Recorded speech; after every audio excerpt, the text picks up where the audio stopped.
Hello, my name's Lou. I'm from East LA. However, presently, I'm staying at my mom's ranch in Ensenada, Baja California, Mexico. It's a beautiful spread. It sits on about an acre. It's located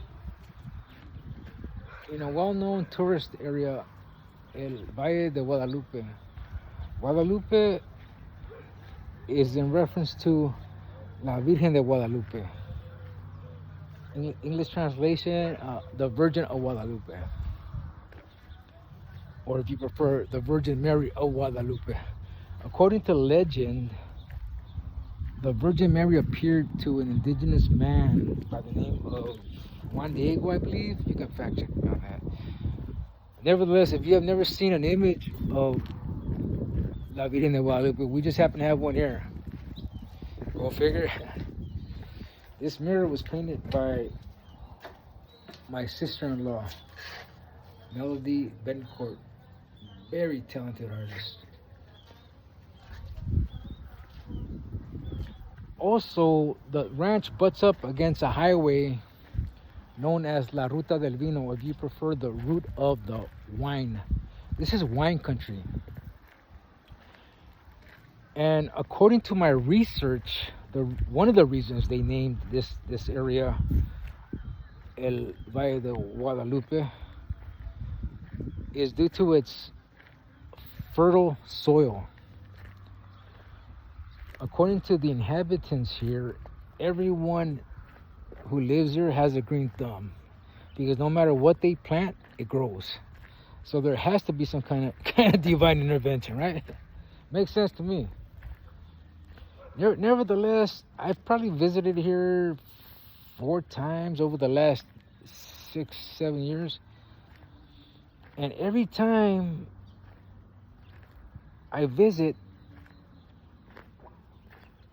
the ranch always has 8 to 10 dogs, which isn't bad per se, other than the fact that every time I visit, there's a different set of 8 to 10 dogs. You know, I'm afraid to ask what happened to the other dogs. You know, and getting to know the culture here, you know, pets here don't have very much value. You know, they have a function. You know, they guard the property or they're pest control. You know, basically. You know, which I mean, it's understandable. You know, I mean, a lot of people here, you know, are just worried about putting food on the table. You know, when you consider Maslow's pyramid of needs, you know, if you don't have your basic necessities for your family, I mean, how are you going to care for a pet? You know. I mean, it is what it is. Tragic.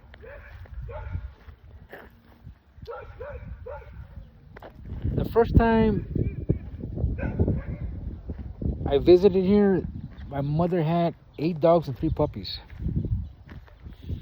And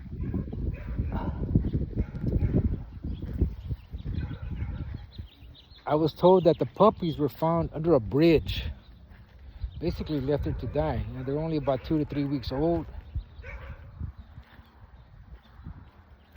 The mother had drowned a few days before they were found. Fortunately, the groundskeeper here brought them home and nursed them until they were old enough to basically feed themselves.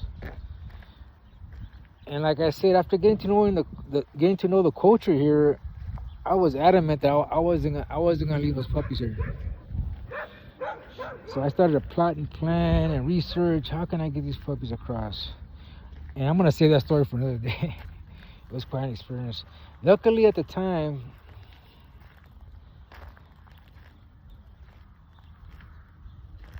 I was with my ex-fiance, very, very beautiful woman, smart, educated, ran her own business, lived in Beverly Hills, and she was well connected to rescue organizations and had many wealthy friends and clients. So with her help, we were able to place all 3 puppies in the best homes there. I mean, best way I can put it is they're living the life of Riley right now.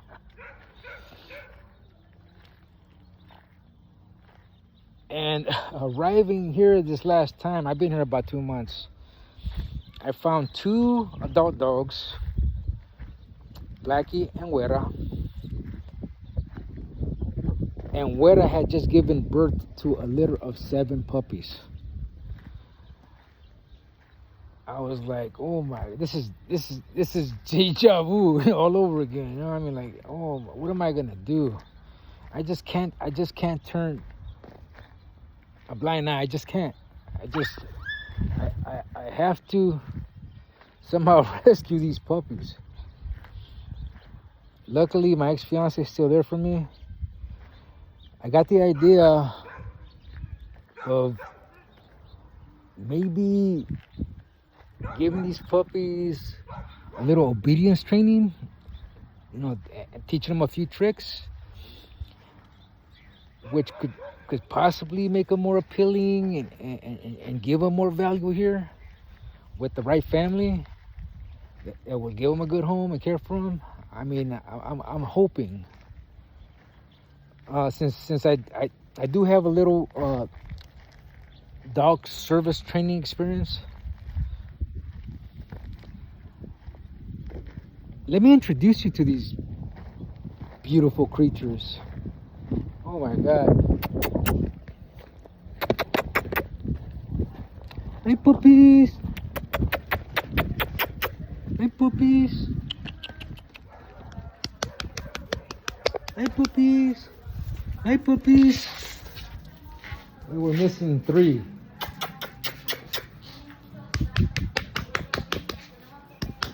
Here they are. Look at these gorgeous, beautiful, innocent creations of God. That's where I could put it. And this guy here has his own story. He was actually found in a bag when he was a puppy, left on the side of a road. Can you believe that? I mean, the tragic stories don't end.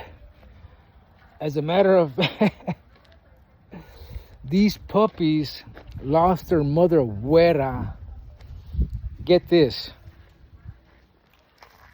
She was poisoned about 2 weeks after I arrived by horse rustlers. Can you believe that? Horse rustlers in this day and age. My mother has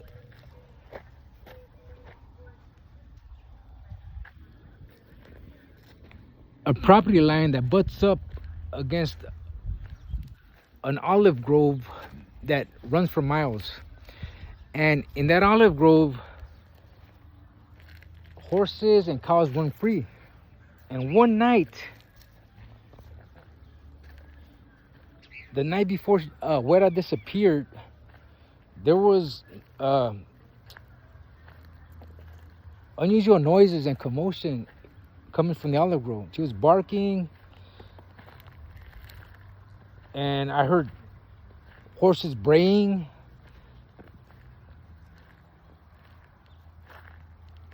But I thought not to look. I figured, you know, whatever it was, it just go away on its own. And unfortunately, in the morning, Wera was nowhere to be found. So my friend and I basically formed a search party, and we searched every square inch of the property and for miles into the olive grove. Nothing. Finally, after a few hours of searching, Wera was found in a neighbor's yard, dead, with some kind of metallic mucus protruding out of her mouth. So we kind of like put 2 and 2 together.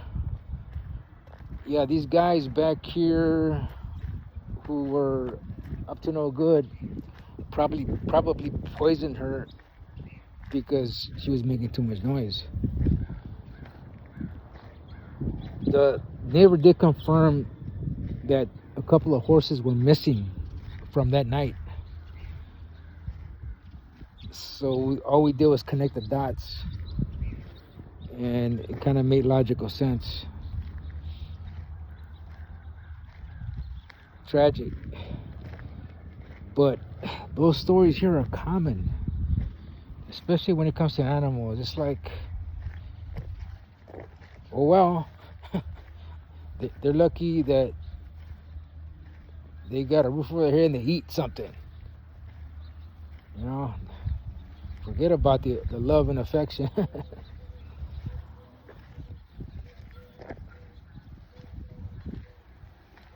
So I hope you join my journey in trying to